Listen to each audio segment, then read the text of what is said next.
Good morning, good afternoon, good evening, whatever time you are watching this. Welcome back to the Since I Was Young podcast for all things Heart of Midlothian. Joining you, as always, is myself, Ewan Ramsey, and Alan Scrimger. Welcome back, and we hope you're all good and well. And why shouldn't you be? As of last Tuesday there, football is back, more specifically back at Tynecastle, and we started off with a tremendous result after the winter break against Johnstone, which ended in a 2-0 victory to the Jambos, which is obviously, we will touch on that a little bit later on, and that's obviously going to be our main topic for this podcast. And of course, as well, we will have Alan's news segment up very shortly as well. He's got lots of transfer news to bring you, some ins, some outs, some transfer rumours as well, and a very specific transfer as well, concerning a very specific contract as well. But on the other hand, as well, we have got some the great news to bring you in terms of contracts as well. So we'll bring that to you shortly with Alan, and towards the end of the episode as well, we're going to go through the next 4 games throughout the next few weeks. As some of you will know, we've got a jam-packed few weeks in terms of games as well. So we're going to look a bit into them, and we will discuss what the sort of positives, what kind of points ratio we think I can get.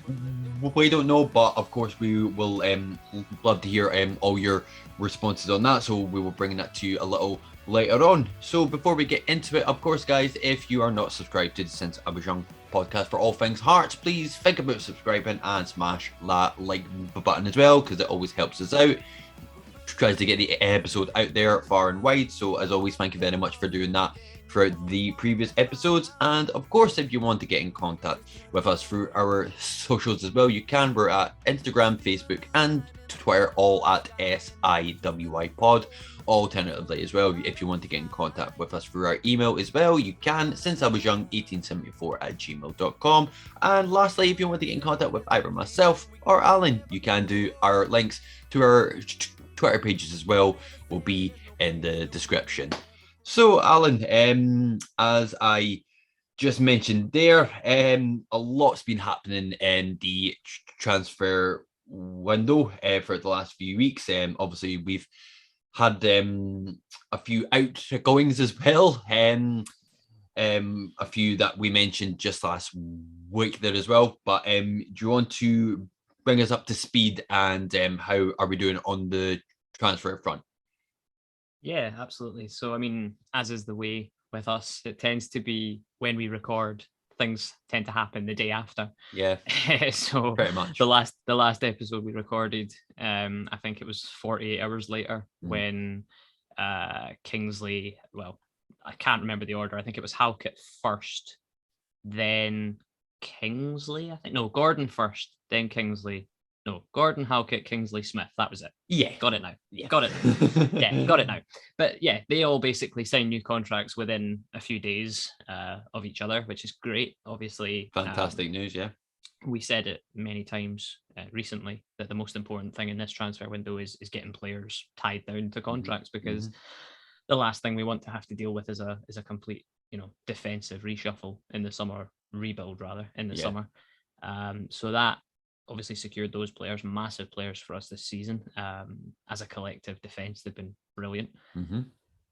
Then obviously there was the development that people didn't really want to have to deal with, but knew it was coming, was the John Souttar situation.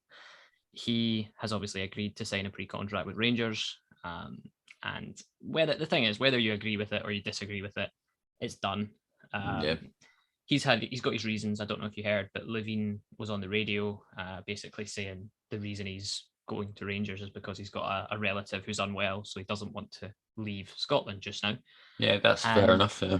The only option in Scotland was either to stay with us, which I don't think he was really keen to do at this point, or to sign for Rangers and earn obviously considerably more money than what we're able to give him. So I I have my opinions and thoughts about John Souttar. Many of them I've expressed over the last few weeks and months of this podcast, because I feel like yeah. it's a segment in itself at this point, the John Yeah. Souttar saga. But yeah, look, I understand why he's leaving. I'm disappointed, obviously, but he's a player who's at the height of his ability right now. You know, he's not had an injury for a considerable period of time. He's back in the Scotland squad, so he wants to build on that. And I'm disappointed with his choice of club. I would much rather he went down south. I feel like there's much more ambition to going down south. But the positive, and I'll call it a positive, again, people will probably disagree with me, Robbie saying that he's an important part of our squad and he will not be leaving in January unless we get a fee that matches what we want. And I think that's the right thing to do. Yeah, I mean, my view on it, like as well, like of course, like as much as you don't, Alan, I don't want to kind of drag this out and put too much on it as well. But you know, at the end of the day, like you've got to look at it as like a job opportunity, like for all of us that work, like if a better role with a better salary like sort of popped up as well, like you're not exactly going to turn that down, like because it's the exact same thing. I don't really wish any sort of was it the malice towards him, like again. I will be frank and say up front that I don't agree with like if this story is true or not, but I think it was pretty much confirmed that the day that it got announced that he had signed a contract with Rangers, Hearts found out when Rangers said it on their Instagram, I think, or something, and Souttar didn't actually tell them beforehand. If that's true or not, but I'm pretty positive that it is. Now, Yeah. And I'm not going to start trying to bring up like all the stuff like that we stuck by him throughout like his horrible injuries as well, which we did, and we gave him a brand new contract as well throughout that time.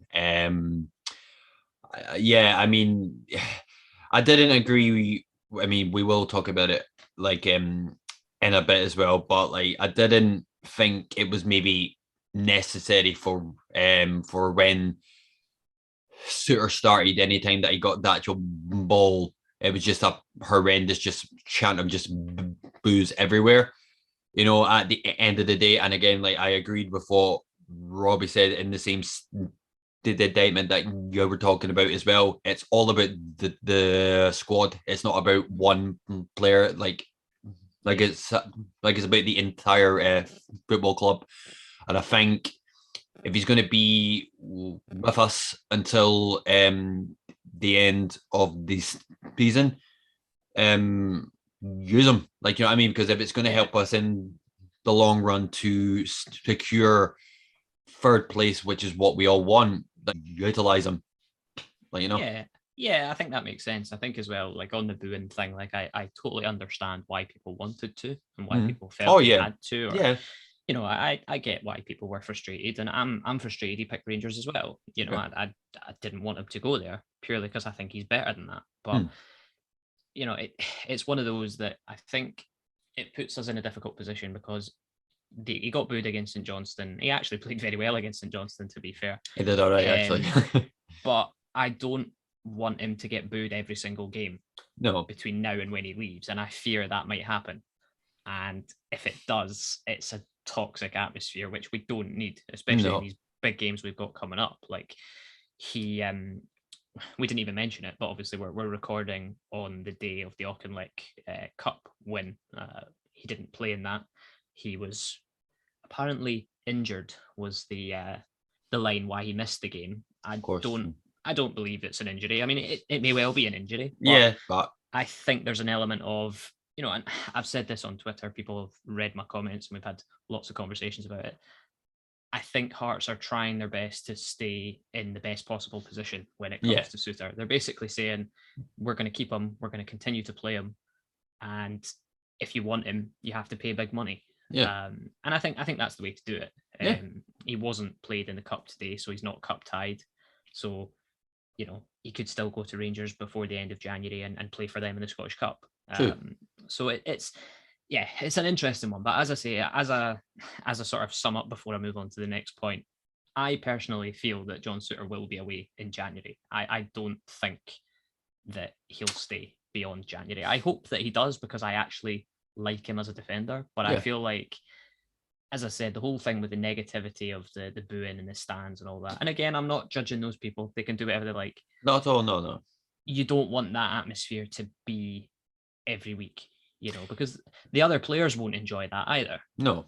And So like I agree with what you said as well. Like, in the sense where I kind of sit on the other side where, like, I think it's in the best interest of everyone that he does go this month. However, I don't think he will, because we talked about it before we started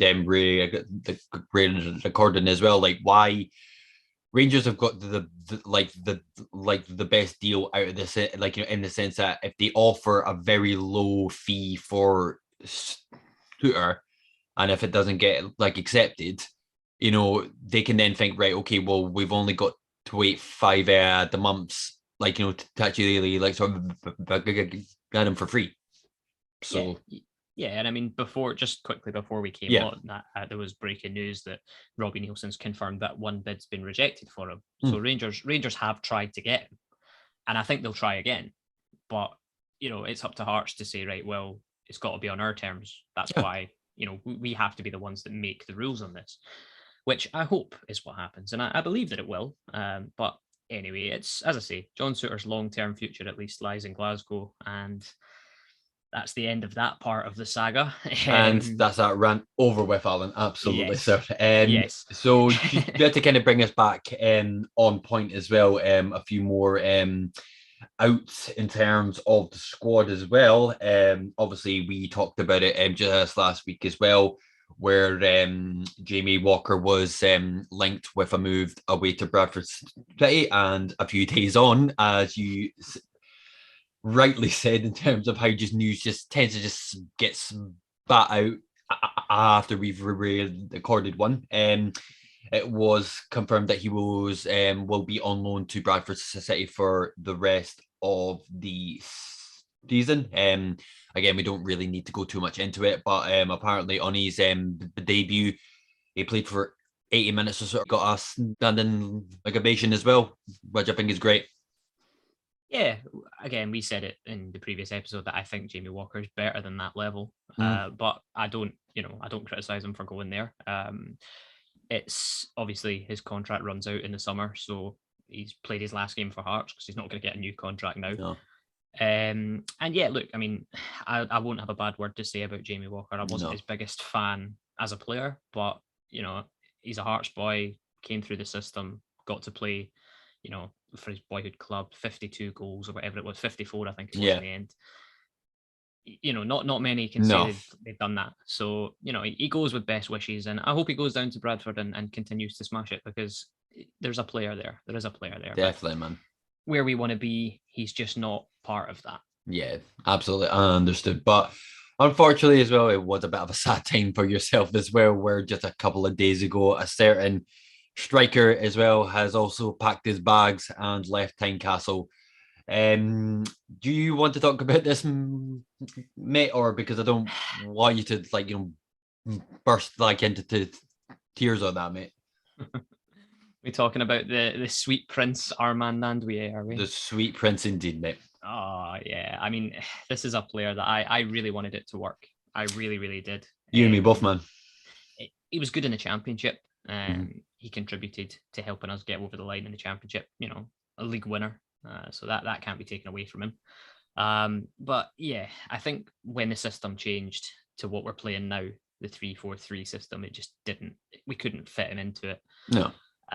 So yeah, look, it's one of those. You talk to different people about Nandouillet, and they say different things. It depends on whether you like him or you don't. Some people you say, oh, he's lazy in training, his attitude's poor, and some people say, oh, he's a really nice guy and all this. And look, I really wanted it to work for him, because I think you don't see many like that with that profile in Scottish football. 6'7", an absolute beanpole. That. And Just that. Yeah. but he's secured a permanent move to Le Mans, who also have Loic Damour on their books. So what a team! They're doing us so many favors. It's fucking absolutely, absolutely. But yeah, so it's one of those. It was never, the Premier League is just not his level. And again, I wish him the best, and I'm sure that he'll be back on English shores, probably in the lower leagues of English football, banging goals in the not too distant future again. Definitely, man. So again, we've not got much to bring you in terms of players in, but we do have a couple of squad members that have returned to the squad as well. You want to shed a bit of light on that as well, mate? Yeah, so we had Ewan Henderson, who's been out on loan at Alloa. Grade 1, yeah? Yeah, he's come back. He's come back to be basically a squad player. Can't remember if he was on the bench today for the Auchinleck game, which, by the way, we absolutely battered them and won 5-0. I didn't even mention that, but yeah, so there was no Brody Rangers. Holiday. Contract extension, what? Sorry, what? Yeah, he actually turned into an absolute player today. It was his level, I think. No, look. I mean, Ewan Henderson, as I say, going back to that, he was obviously back. I'm just double checking if he was on the bench. Don't know whether he was or not. It might have been. It wouldn't surprise me.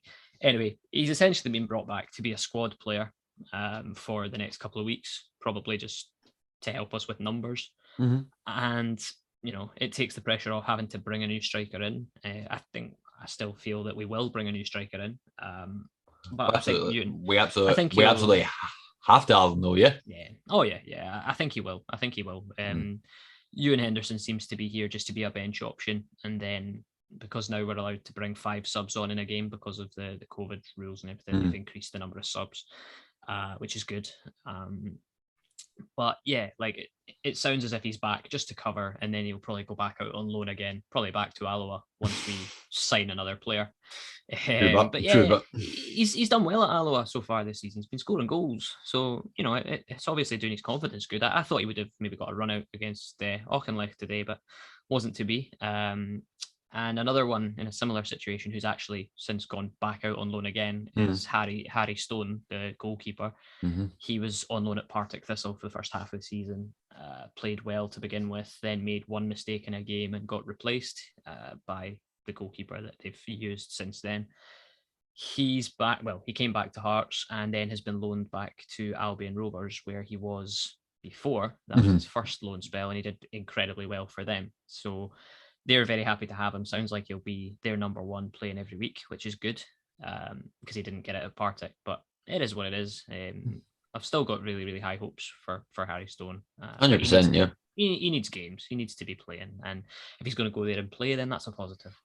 As always, Alan, thank you very much for the news segment. Always appreciate it, man. So we'll look into the main topic, as we said at the start. So football has returned after the winter break, which our first game was at home to St Johnstone, which ended in a 2-0 victory, which if any of you watched last week's episode, Alan was literally creaming his pants because it's the first time that he's actually been in the lead since we started this prediction board. And I really don't like how you felt throughout the entire first half of the season, mate. I don't like being where you were now. I feel so naked and vulnerable now. Like, you know what I mean? It's not a nice place to actually be, but I tell you, the great escape and the comeback has been still plenty of games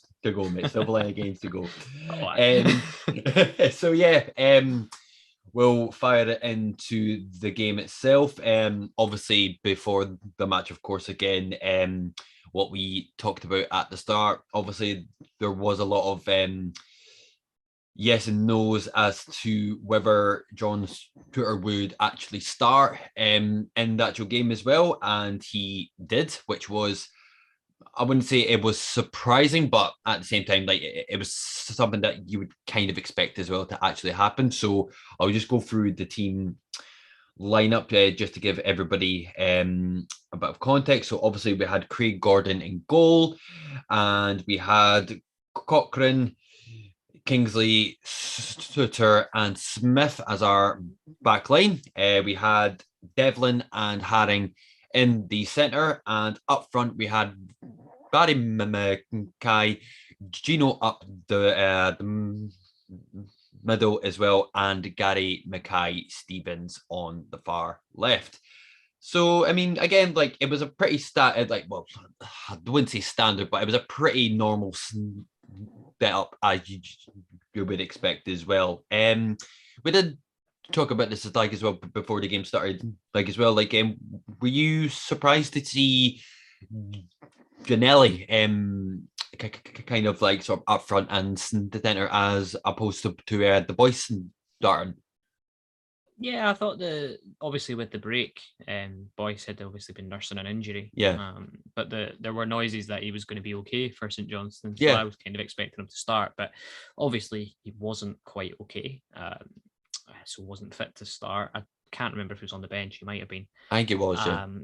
But yeah, Janelli's the obvious choice, to be honest. Obviously, Nandule wasn't in the squad for the game, so you know, Janelli is the one that you would put there. But on that, you know, obviously I've just spent the last few minutes there talking about transfers. I don't want us to use Janelli at the expense of bringing somebody in. You know, I think using Janelli as a striker can work and has worked. Well, it did work. It did work. But I don't want that to be right. We don't need, say, I think personally we need two strikers, but I think if you say, well, we've got Janelli, so we can just get one, I don't like that. You know, I think Janelli's done a good job, but it's not his natural position. And you can see it. You can see that it's not his natural position and he's learning, but he's doing a good job, as I say. And in terms of was I surprised to see him up front? Probably not, once I realised, okay, Boyce is obviously not ready because we didn't really have anybody else to play there. Yeah, I get that, man. I get that. But as the game started, like, of course, I was expected like a tiny bit of the backlash, like, you know, towards John's Twitter, like as we said at the start, because he signed a pre-contract with Rangers. But I don't know about you, Alan, but I can't imagine what it was like in the stadium. But even watching it at home, as soon as he got the first touch of the actual ball, I felt that toxic atmosphere at home, and it was just, you could feel it, and it was just crazy how the dynamic just changed straight away. I mean, you could maybe argue that was maybe a small factor as to why we didn't do amazingly well throughout the first half. No, possibly. I think because obviously there was people that booed him, and then there was a small section that were clapping every time he got the ball. And look, whether they were clapping him or they were clapping to try and drown out the people that were booing, I don't know. But you know, I thought the clapping was a bit odd, to be honest. Yeah, it was a bit odd. It kind of created a bit of a strange, like you say, a strange atmosphere. I said it was almost like Suter was like the pantomime villain every time he touched the ball. But yeah, it was bound to happen. And I think like I've said this a lot, Robbie Nielsen's not daft. Like he will have known that that's probably what's going to happen. Yeah. And John Suter will have known that's what's going to happen as well. So it was how he dealt with it. And to be fair to him, as I said, he actually started the game relatively well. It didn't really seem to affect him too much, but I think it affected his teammates more than him, to be honest. Especially those that don't, especially those that don't really know Scottish football. Like, because we've got a few new players in there that are thinking, okay, you know, these fans are obviously pretty intense, which Hearts fans can be when they want to be. But to be that intense against one of your own players, you know, if we had, for example, Nathaniel Atkinson sitting on the bench, I wonder what he was thinking. I know it's like it was very odd, but it took us a bit of time to get settled into the game, and I think that probably contributed to it. Yeah, well, like exactly. I mean, since we are talking about the first half, I'll be very honest, like there wasn't a lot happening throughout that first 45. I believe like sort of the first sort of chance, like, as such, was the penalty claim. Now, this was like just after about 10, 15 the minutes. It was Josh Gianelli. Now, it was a bit of a strange one, because when you've looked at it as it happened, you kind of just think, well, there doesn't really seem to be a lot of sort of a contact. But when they looked at it sort of closer in, there was definite contact onto Gianelli. I don't know. I think was it the booth, like the defender. I might be right in saying, but I think that sounds right. Yeah, sounds familiar. So, but what was strange as well, it was almost as if Gianelli kind of delayed going down in that sort of same sort of instance, which is quite strange. But I mean, if it was given as a penalty, you could probably argue the fact that it probably was, yeah. Yeah, again, it's one of those that I've seen a lot softer penalties given, but I've seen a lot more obvious penalties not given. But personally, I didn't think it was. I seem to be alone in not thinking it was. I just think Gianelli didn't have full control of the ball. I think if he was in control of the situation and he went down when he felt contact, he would have got a penalty. But I think, like you say, he didn't really know what he wanted to do. Yeah. And he delayed it. And, it's one of those, though, if VAR was up here, it would have certainly been reviewed. Whether it would have been given, I don't know, but they would have at least looked at it again. Yeah. But yeah, like you say, the first half was very, very slow. Lots of long ball, which I really don't like. It's. I laughed because I said it to someone on Twitter. I says, look, we're playing long balls up the park when we're about to sell our 6'7" striker. I'm like, if Nanduli's on the pitch, yes, play that kind of ball. But you've got Gianelli up there. Like, every time he was lumping it long, Gianelli had nothing. Like, he couldn't get on the end of them, and it kept happening. And yeah, it's one of these things, we seem to do it when we're kind of not running out of ideas, but when we're struggling, we tend to just start lumping it again. And it's like, that's not how this team wants to play. That's not how this team should play.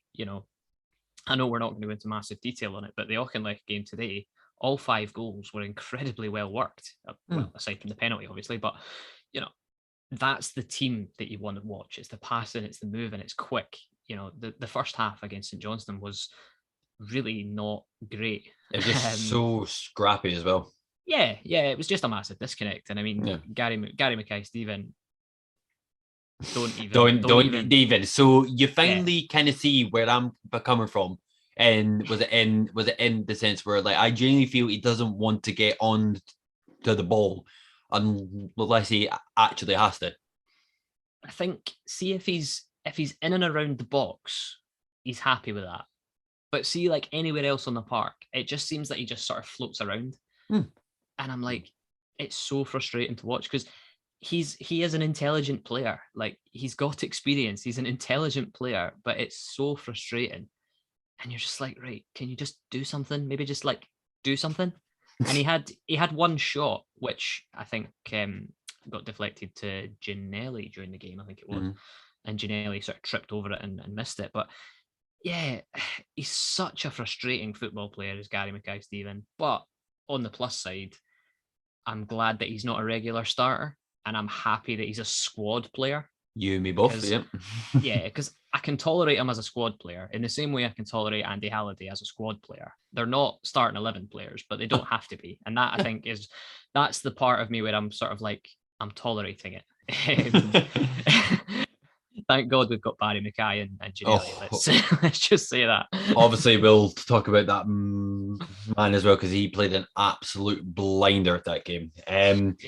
But I mean, I'm not even going to lie, mate. I think that kind of wraps up our the first half. Like, genuinely, it was just literally long balls, scrappy, not a lot of chances happening. But as soon as we got into the second half, we started it off right. And how right? 17 seconds. That's how right. So, of course, as well, as soon as we kicked off into the second half. Of course, as we just talked about, the Barry Mackay played a beautiful ball to Janelli, pinpoint as well. Janelli, of course, the speed that he's got, sprinted past the defenders and just rounded it off round Zander Clark to make it 1-0 Hearts, as I just said, after 17 seconds. That was not a bad wee start, mate. No. Yeah, absolutely. I think it's funny because Robbie Nielsen said after the game that they switched. Obviously, Janelli started up front through the centre, but they switched him out to the right for the second half because they were like, look, there's space for you to get in there, because he struggled in the first half, as I say. Yeah. But yeah, I mean, that start, it was exactly what you want to see. Barry Mackay gets the ball, and I absolutely adore Barry Mackay. Like, mate. I don't think it's funny because I was having this conversation with someone. I don't think I've ever taken to a forward player as quickly as Barry Mackay, and he's not even scored a goal yet. But like it's just his touch as well. It's just like he just looks so calm. He just looks so sort of collective as well. He knows exactly what he wants to actually do, and nine times like out of 10 he always gets it spot on. And he's such like, I genuinely feel as if he doesn't get mentioned enough, like as he should do, because since he did manage to break himself into the first team, I don't even think there's been a time where he's actually been dropped out of the squad, because he's been absolutely fantastic. I certainly can't remember him having a poor game. No, that way. Absolutely not. But even again, I keep referencing it because we won 5-0 today. You didn't see it, so I'm gonna. You've probably seen it by now. Andy Halliday scores a goal, and Barry Mackay, the ball into him, it's like a chipped, lofted ball over the defenders, and Andy Halliday heads it into the net. Like, it was a cracking goal. Yeah. But no, back to Barry Mackay. We are incredibly lucky to have a player like that in this team. I just think he is the missing bit, I think, of that forward line. And I hope that Nathaniel Atkinson, when he gets in and starts playing, because that down the right hand side could be tasty. That really could be tasty. I think he's just such a talented football player. But I have to say, and I have to put a little bit of a downer on it, his contract runs out next summer, so we maybe need to think about getting him on a longer deal now. So yeah. But look, yeah, it was a great start to the second half, to go back to that. Robbie obviously changed it at halftime, and it worked. Well, exactly, man. And just in terms of, well, like, because of, like, of course, like, between the first half and the second half, of course, it was night and day. Again, like we just said there, we thought Mackay had a blinding game, but of course as well, my love and appreciation for these two players in the center of the park as well, especially for the beautiful, handsome Austrian as well. It just grows and grows more and more every day, because of course, like I've said, I've not been Harring's biggest fan, but as he plays more and more, I can understand and I can see why he's a key part to that team. And both him and our rabid wee Doug Devlin, again, just doing what he does.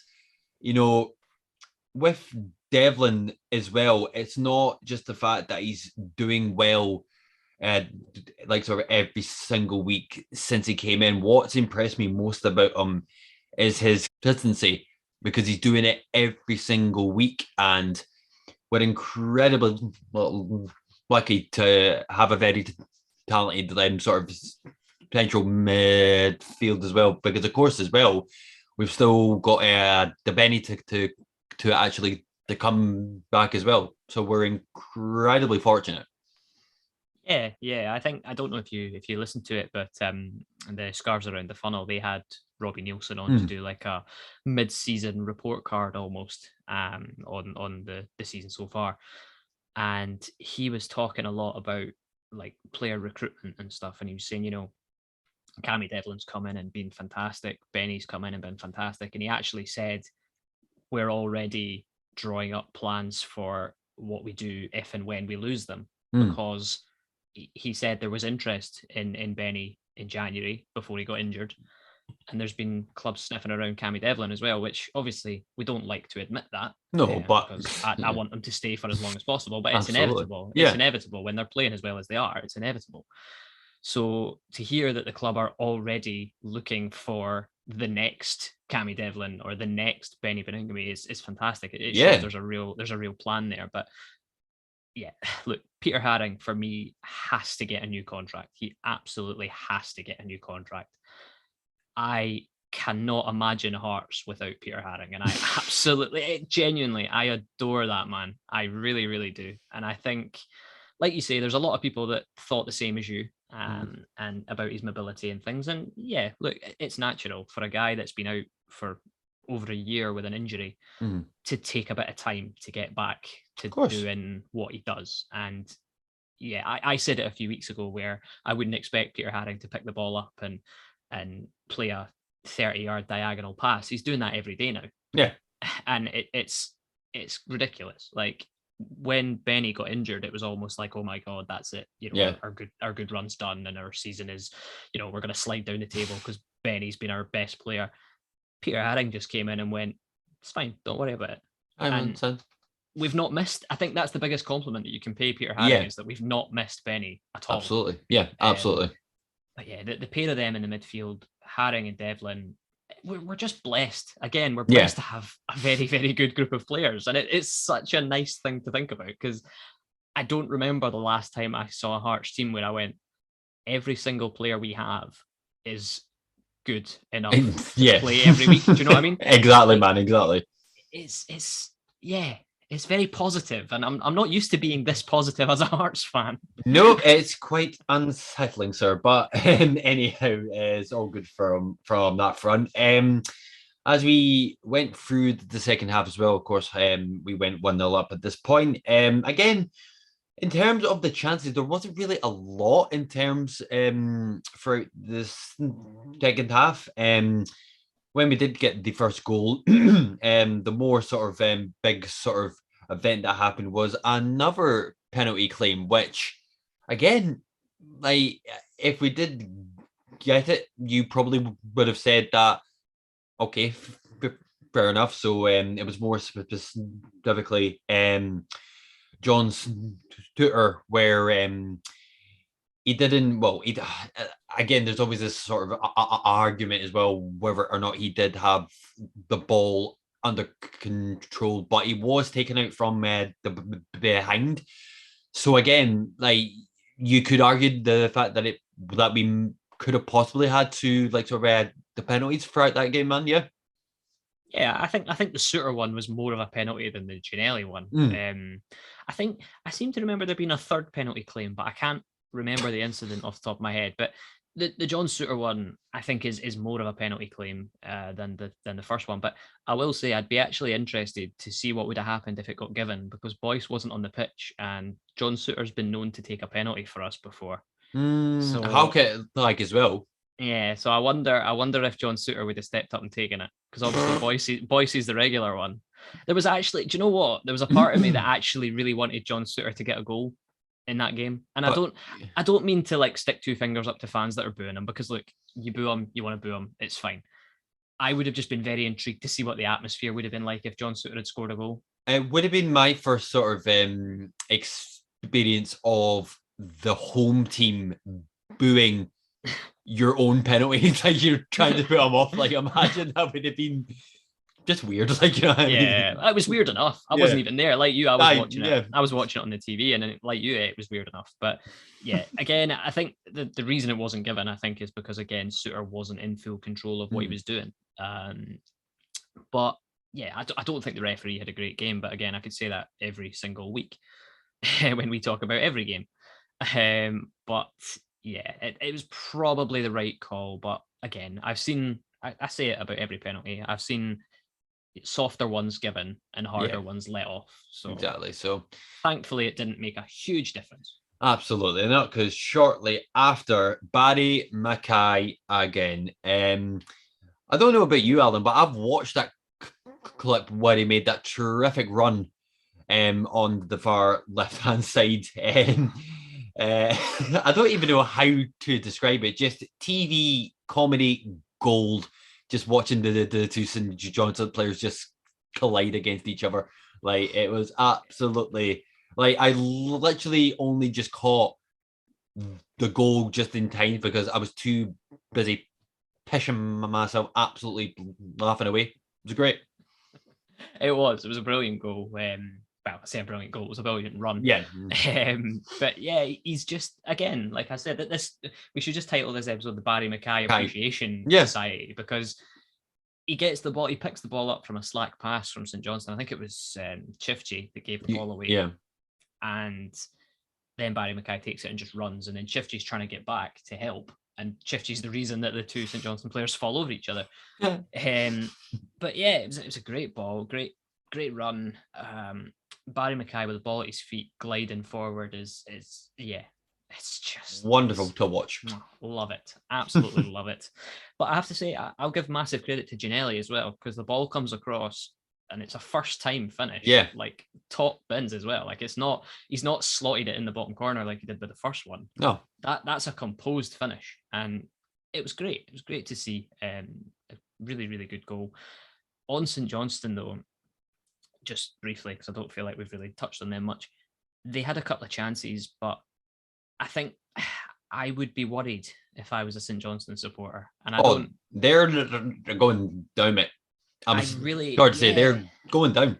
They were. I honestly think we could have finished, like the 90 minutes could have happened. The referee blows the whistle. We go home, leave St. Johnstone playing all night. I don't think they would have scored. Like it honestly, it's totally bizarre. Like they looked better than they have done in recent weeks, but there's it's an issue. It's an issue there. And Davidson after the game said it was a crisis. They were in a crisis at the moment, and I think he's absolutely right with that, to be honest. But doesn't matter to us, does it? It was an important 3 points.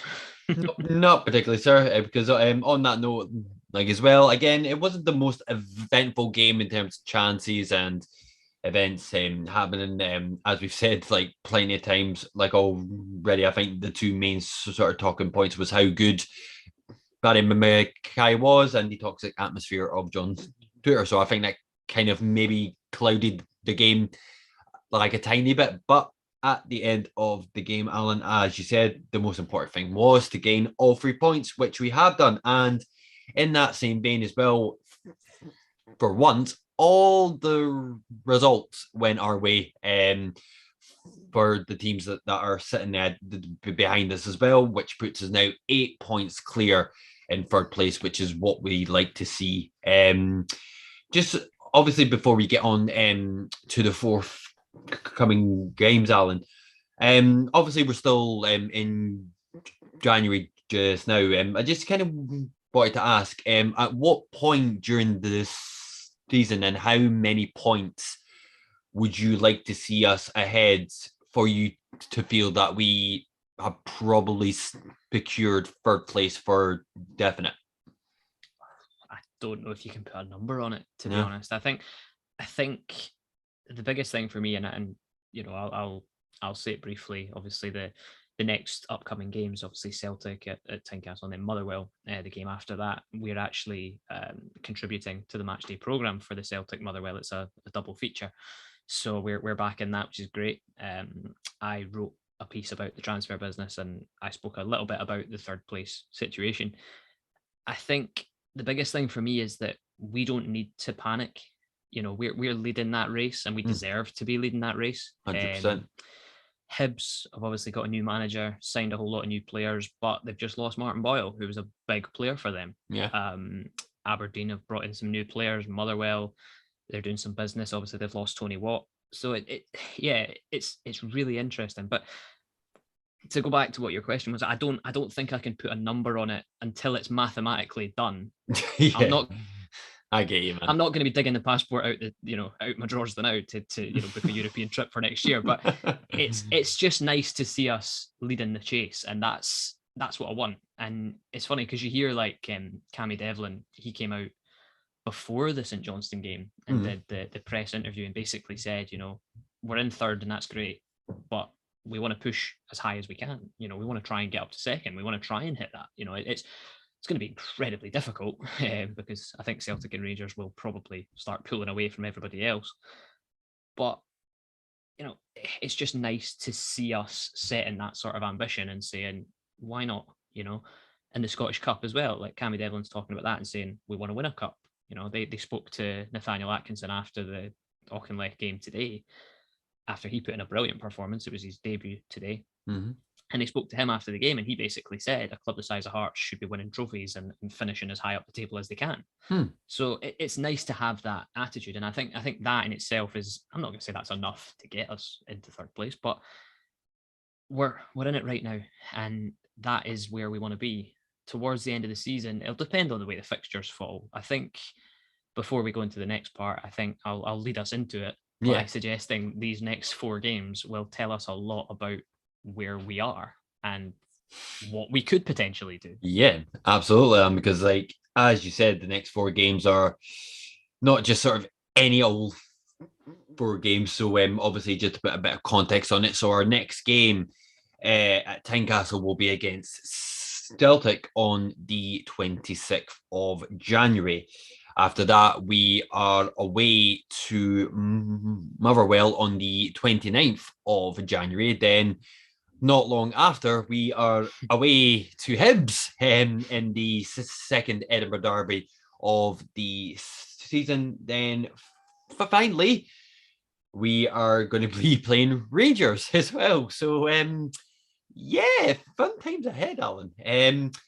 So, of course, I'll just get straight out to it, mate. So, of course, with the win... I'll just briefly interrupt you just to correct you. So we're at home against Motherwell. All right, you okay. Said we were away. We're at home. So that might change. The only reason I'm suggesting that is because that might change what you think points total wise. Fair enough, actually. Yeah. So in that same vein, Alan, I will actually ask you the same question straight away. I won't add the beat like around the bush about it. So possible 12 points available, and 3 of those 4 teams are Celtic, Rangers, and Hibs. What's your thoughts? What's your thoughts on that? It's a pretty big ask, if you ask me, to get maybe at least. I'm only saying it in terms of both Motherwell and Hibs.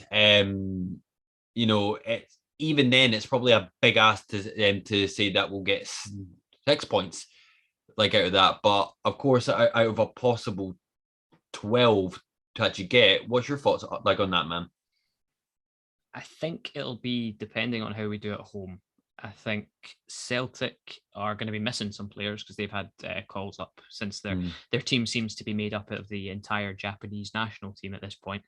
So I think a couple of their players are away on international duty. Tom Rogic is away for Australia. Thankfully, Devlin and Atkinson haven't been selected for the Australian squad, so we've got them staying with us. The Kyogo, I think Postecoglou said that Kyogo is injured and won't be back in time for it. Could be wrong on that, though. They might rush him back. I don't know. So it might be a Celtic side that's slightly weakened. Tynecastle, atmosphere, we've seen it. We've seen it many, many times. I'm not suggesting we're going to win the game, but if we could get a point, I would take that. Definitely, man.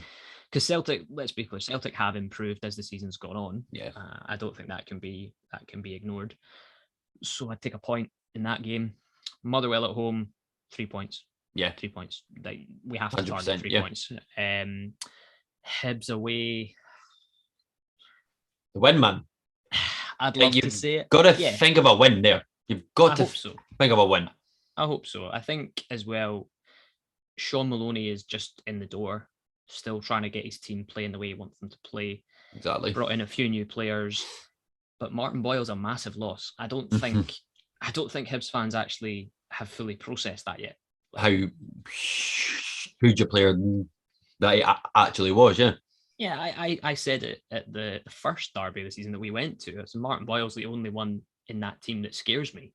Yeah. And okay, they've got decent money for him and they may well bring players in between now and when we play them. But yeah, we have to try and go to Easter Road and get a win. Like, we should have won the game to start the season. We should have won the game at Tynecastle. So try and get a win there. So that's what, 7, is it? Yes. Yeah, so 2 wins and a draw. Rangers, Ibrox, I'm going to write it off just because I don't see us getting anything there. Plus, it might well be John Suter that we come up against. So, yeah, I'd take 7. 6 would be acceptable, but I'll go for 7. So you're going for 7 points out of 12. I mean, I'll quickly run through the games as well. With Celtic at home, again, I don't think we have really anything to actually fear, man. Again, it showed on the first game of the season, as well. Again, Celtic were kind of in that same sort of position where they didn't have all of the players that they did want in at that time, and they didn't have a fully fit squad at that point. As you've just mentioned there, a lot of their first team squad are on international duties as well, so that kind of plays into our hands as such as well. So I'm going to put my optimistic hat on. I'm going to go for the points there against Celtic. Also to agree with you as well. I'm positive that Motherwell won't be a particularly hard task to actually do.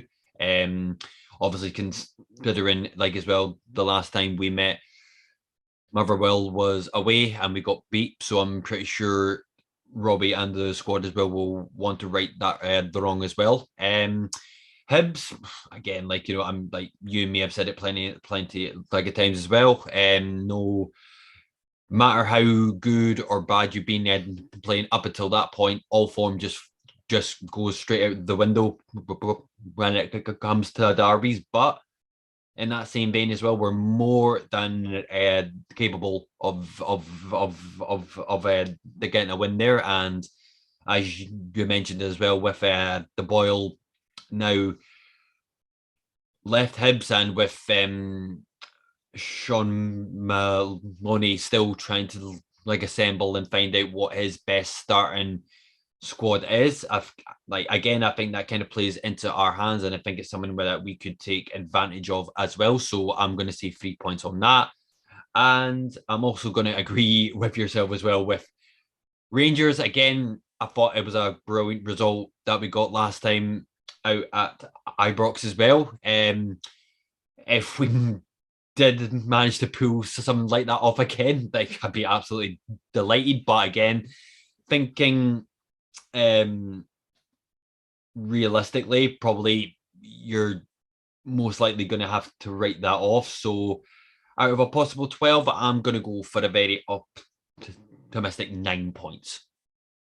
I think that's reasonable. But I also think as well, obviously, I said it before, we can't underestimate how important these games are. Because we've got Motherwell and Hibs. Even taking Celtic and Rangers out of the equation, we've got Motherwell and Hibs. That's 2 teams that are behind us. Yeah. So if we can beat them, and I'm not even asking to beat them convincingly. I'm not even asking to actually batter them. Obviously, I would absolutely love it, as are my feelings towards both of those clubs. But I just want us to win them. And then that's points on the board for us that they're not going to get.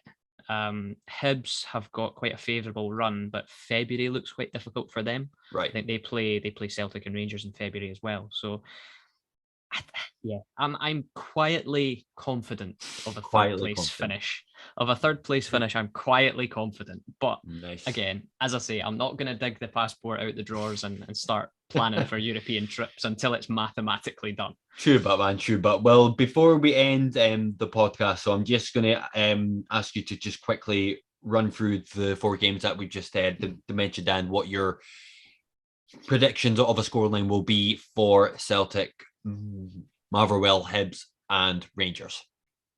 So Celtic, I will go 1-1. Mm-hmm.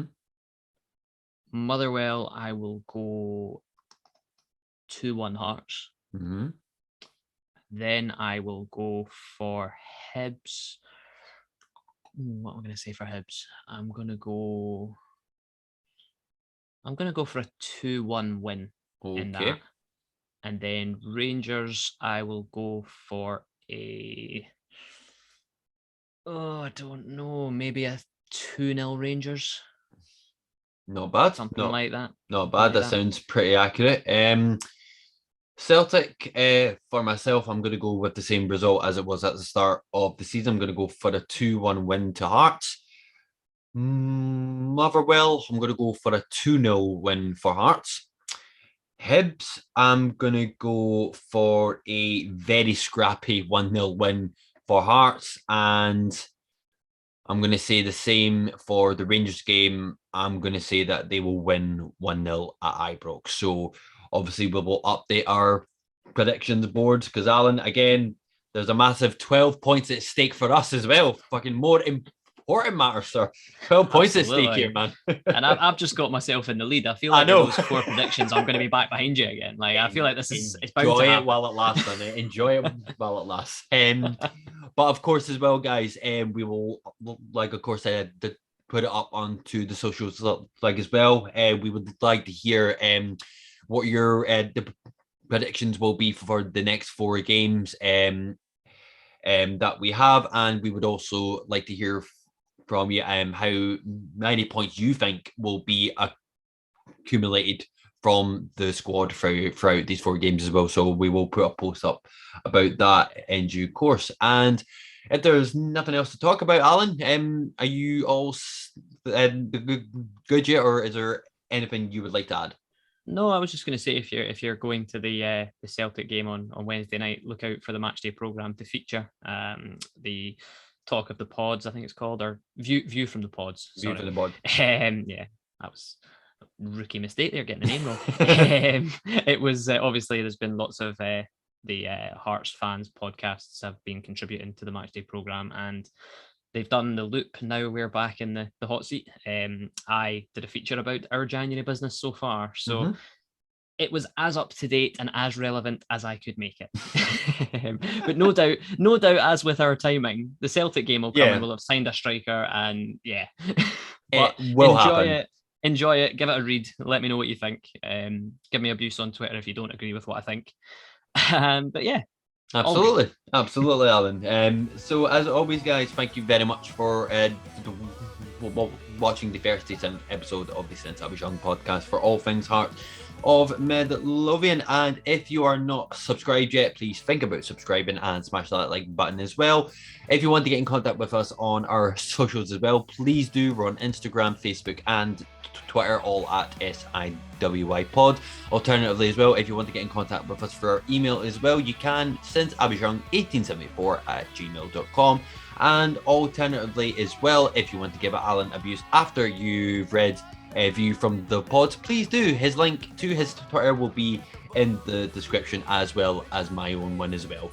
So Alan, as always, my man, thank you so much for joining me on this pleasant afternoon and through to the Scottish Cup last 16 as well. Happy days, eh? The draw for that is later on tonight, so I wonder who will get in that. It'll be interesting. Hopefully another nice, comfortable draw through. But to be honest, as long as it's at Tynecastle, I'd take anyone on. Take anywhere, mate. Take anywhere. So yeah, we will keep you up to date on that as well. But as always, thank you very much, as always, guys, for joining us, and we will see you in the next one. You take care. Bye for now.